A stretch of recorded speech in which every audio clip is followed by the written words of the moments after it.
ఢిల్లీకి సంబంధించి liquor policy case ఏమైంది? కేసు ఏమీ లేదు. అసలు వీళ్ళకి 23 మంది నిందితులు. కేజ్రీవాల్, మనీష్ సిసోదియా, కవిత, శరత్ చంద్రారెడ్డి, ఇంకా అభిషేక్ బోయినపల్లి, వీళ్ళందరి మీద ఉన్నటువంటి కేసుని కొట్టేసేందుకు, అంటే డిశ్చార్జ్ చేసేందుకు ఈ కేసు నుంచి రౌస్ ఎవెన్యూ కోర్టు ఓకే చెప్పింది. ఈ సందర్భంగా కోర్టు ఏమైనా వ్యాఖ్యానించిందంటే, వీళ్ళని ఇరికించారటుంది, ఆధారాలు లేవు, వీళ్ళు పాలసీ మార్పు ద్వారా ఏదో అన్యాయం చేశారనడానికి ఆధారాలు లేవు, దానికి తోడు సౌత్ గ్రూప్ అని పేరు పెట్టడం మీద కూడా నేను అంతకుముందు చాలాసార్లు చెప్పా, ఇలా సౌత్ గ్రూపు, నార్త్ గ్రూపు, లేదంటేనేమో ఫలానా ఇది అని అసలు ఎలా అంటారు అని. ఇప్పుడు కోర్టు కూడా అదే చెప్పింది. సౌత్ గ్రూప్ అంటే మరి మిగిలిన కంపెనీలని నార్త్ గ్రూప్ అని ఏమైనా అన్నారా అని అడిగి డిశ్చార్జ్ చేయడానికి ఓకే చెప్పేసింది. సో ఇప్పుడు ఏం జరుగుతుంది? సిబిఐ ఈ కోర్టు తీర్పు మీద హైకోర్టుకి వెళ్తుంది. ఇన్విటబుల్గా ఏదైనా జరిగేది అదే, హైకోర్టుకి వెళ్తుంది. మరి 22 ఆగస్టులోనో సెప్టెంబర్లోనో 2022లో జరిగినటువంటి ఈ కేసు నమోదు ప్రక్రియ 2026 ఫిబ్రవరి 27న వచ్చినటువంటి తీర్పుతో ఒక కొలిక్కి వచ్చింది. మరి మధ్యలో అరవింద్ కేజ్రీవాల్ ఒక దుర్మార్గుడు, దుష్టుడు, మధ్యలో మాగుంట శ్రీనివాసులరెడ్డి కొడుకు, వీళ్ళందరికీ లింకులు, శరత్ చంద్రారెడ్డి, వీటి మీద ఇప్పుడు దొంగ కన్నీరు పెడుతూ ఆ ఆంధ్రజ్యోతి ఛానల్ కూడా డిస్కషన్ పెడుతుంది. మరి తిరిగిన కాలాన్ని ఎవరిస్తారు, వీళ్ళు పోయిన అధికారాన్ని ఎవరు వెనక్కి తీసుకొస్తారు అనుకుంటూ ఇదే ఛానల్ కవితని టార్గెట్ చేసి మిగిలిన వాళ్ళతో ఎలాంటి కామెంట్లు చేయించింది అది గుర్తుపెట్టుకోవాలి. అందుకనే ఒక విషయం మీద డిస్కషన్ కానీ ఇంకోటి కానీ చేసే ముందు ఇది ఆరోపణ, ఈ పార్టీ ఇలా అంటుంది అని చెప్పు. నువ్వు ఎంత కార్యకర్తవైనా సరే, ఆ పార్టీకి కానీ ఈ పార్టీకి కానీ. తద్వారా ఏమవుతుందంటే కోర్టు తీర్పులు వచ్చిన తర్వాత నువ్వు కాదన్నది పార్టీలు వాళ్ళు, నువ్వు కాదు చేసిన ఆరోపణలు ఫలానా వాళ్ళు అని చెప్పుకోవడానికి నీకంటూ ఒక శాంటిటీ ఉంటుంది. అదేమీ లేకుండా అడ్డగోలుగా రాజకీయ పార్టీలాగా మారిపోతే న్యూస్ ఛానళ్ళు ఇలాంటి ఫలితాలు ఎదుర్కొంటారు. మరి అధికారం కోల్పోయిన తర్వాత ఇంకా అప్పట్లోనే అరవింద్ కేజ్రీవాల్ ఒక ట్రెండ్ క్రియేట్ చేశారు. ఆయన ముఖ్యమంత్రిగా ఉండగానే జైలుకి పంపించినా సరే నేను రాజీనామా చెయ్యను అని. ఆ తర్వాత కాలంలోనే ఓహో ఇలా కూడా ఉంటుందా అని చెప్పేసి టెయింటెడ్ నేతాస్ అనుకుంటూ ఒక ముఖ్యమంత్రి అరెస్ట్ అయ్యి 30 రోజులు జైల్లో ఉంటే ఆటోమేటిక్గా పదవి కోల్పోయేలాగా వీళ్ళకు చట్టం తెద్దాం అనుకున్నారు. పాపం దానికి కుదరలా. ఇప్పుడు అరవింద్ కేజ్రీవాల్ గారు ఒక సవాల్ ఇస్తున్నారు. మోడీ గారు, నా మీద బురద చల్లారు మీరు, ఇప్పుడు తిరిగి ఎన్నికలు పెట్టండి, నేను కనుక గెలవబోతే రాజకీయ సన్యాసం తీసుకుంటా అని చెప్తున్నారు. అది నిజం. అసలు ఆ సవాలుకి వాళ్ళు స్పందించేదేం లేదు. ఇంకా ఏమంటాడంటే ఆయన చాలా తెలివిగా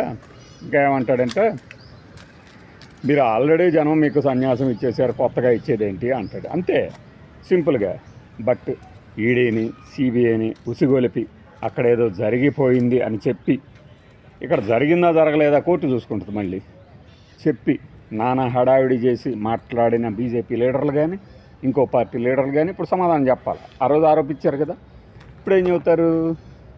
ఏమీ తెలియని వెన్నపూసల్లాగా మేము ఆరోపణల్ని మేము చేయలేదు, కోర్టు చేసింది, మేము చేయలేదు, సిబిఐ చేసింది, ఇలా మాట్లాడతారు నంగనాచి తొంగబుర్రల్లాగా. వాస్తవానికి ఈ కేసుకి సంబంధించి మీరు కనుక ఆంధ్రప్రదేశ్లో ప్రస్తుతం ఉన్నటువంటి లిక్కర్ కేసుని కనుక పోలిస్తే ఇప్పటికే మనం దాదాపు ఒక 50 వీడియోలు చేసాం. ఆంధ్రప్రదేశ్లో లిక్కర్ కేసు ఏంటి అనేది, లిక్కర్ సేల్స్ కేసు. దాంతో కనుక పోల్చారనుకోండి మీరు, ఇక ఏపీలో లిక్కర్ కేసు కూడా ఇలానే అయిపోతుందా అంటే అయిపోతుంది అని చెప్పుకోవాల్సి వస్తుంది. సింపుల్. బట్ అది ఇంకా ఎన్ని అరెస్టులు.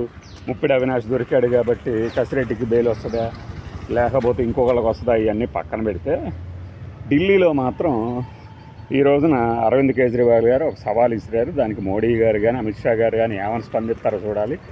మాకు తెలిసిన ఆయన చెప్పడం, మనీష్ సిసోదియా అని అప్పట్లో డిప్యూటీ సీఎంగా ఉండి ఈ వైద్యం కానీ విద్యకు కానీ అద్భుతమైన సంస్కరణలు తీసుకొచ్చారని పేరున్నటువంటి పార్టీలో ఆయన్ని బీజేపీలోకి రమ్మనాలని, రాకపోతే ఇలా కేసు పెడతామని బెదిరించారని చెప్పాడు. అది నిజమేనా అంటే ఇదిగో ఇప్పుడు నిజమే అని తేలింది. కాదు దీనికి ఆధారం చూపించండి అంటారా? మరి ఏ ఆధారాలు లేకుండా ఈ కేసులో వాళ్ళని ఎందుకని నిందితులుగా చేర్చారు? దానికి మాత్రం ఆధారాలు ఎక్కడ చూపించారు? ఇది ఒక ఎత్తు. ఇక ఇప్పుడు మరి నిందితురాలుగా ఉన్నటువంటి కవిత గారు చేసే సవాళ్ళు వేరు. ఆవిడకి మరి వాట్సాప్ చాట్లు, 2 కిలోల నెయ్యిలు ఇవన్నీ ఏంటి మరి? ఇవన్నీ నిజమా కాదా? ఏమో చెప్పలేం. అయితే పాలసీ మార్చడం ద్వారా వీళ్ళందరూ ఖజానాకి చిల్లు పెట్టారు, ఆదాయాలు బొక్కేశారు అనడానికి ఆధారాలు అయితే లేవని ఈ కోర్టు తీర్పిచ్చింది.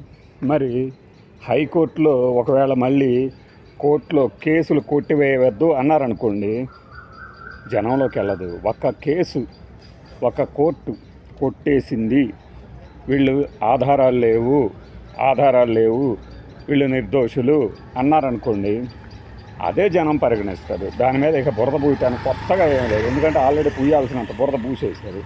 అలా ఎలా మాట్లాడతారు అంటే, కింది కోర్టులోనే కదా అరెస్ట్ అయింది, కింది కోర్టు చెప్తేనే కదా రిమాండ్కి పంపించింది. మరి అలాంటప్పుడు కింది కోర్టే వాళ్ళని నిర్దోషిగా విడుదల చేసినప్పుడు దాని మీద ట్రయల్ కోర్టు మేము ఏవైతే ఎంక్వైరీలో కీలక అంశాలుగా చెప్పామో వాటిని పరిగణలోకి తీసుకోలేదు అని హైకోర్టుకి వెళ్ళొచ్చు. వెళ్ళినంత మాత్రాన కింద న్యాయమూర్తి గారికి 4 ఏళ్లలో కనపడని ఆధారాలు, అంశాలని హైకోర్టు వెంటనే పరిగణిస్తుందా? చెప్పలేం.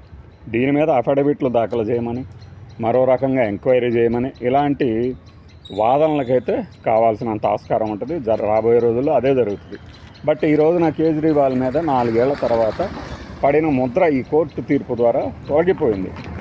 కానీ వేసిన ముద్ర అలానే కోర్టులు ఇచ్చే తీర్పులను పట్టే మనం నిందితుడా దోష అనేది చెప్పాల్సి ఉంటుంది. కానీ మనం కాదు తీర్పులు ఇచ్చేది. ఇది పత్రికలు కానీ మీడియా కానీ గుర్తుంచుకుంటే కాస్త మంచిది. మీడియా ట్రయల్స్లో మీడియా అనే పలానా వాడిని దోషి నిర్దోషి అని తేల్చేస్తుంటే ఏం చేస్తారు? ఇప్పుడు ఆల్రెడీ మనం ఈ విషయం మాట్లాడుతున్న సమయానికి ఇంకొన్ని కేసుల్లో కదలికలు ప్రారంభమైనాయి. ఆ కదలికలను బట్టి ఒక్కొక్కటి తోక జాడించడం కూడా ప్రారంభమైంది. వాటి గురించి మనం ఇంకా డీటెయిల్డ్గా వేరే వీడియోల్లో మాట్లాడుకోవచ్చు. కానీ ఢిల్లీ లిక్కర్ పాలసీ అసలు ఇలాంటి అవినీతి ఎప్పుడూ లేదు. శీష్ మహల్ అవినీతి చక్రవర్తి అని ఎన్నికల్లో రేఖా గుప్తా గారు ఆరోపించారే. ఇప్పుడు ఆమె ఏమంటుంది? ఎందుకంటే ఆ కోర్టులోనే అభియోగాలు నమోదు చేసింది. ఆ కోర్టే ఇప్పుడు నిర్దోషులుగా తేల్చేసింది. మరి ఏం చెప్తారు? చెప్పాలిగా సమాధానాలు.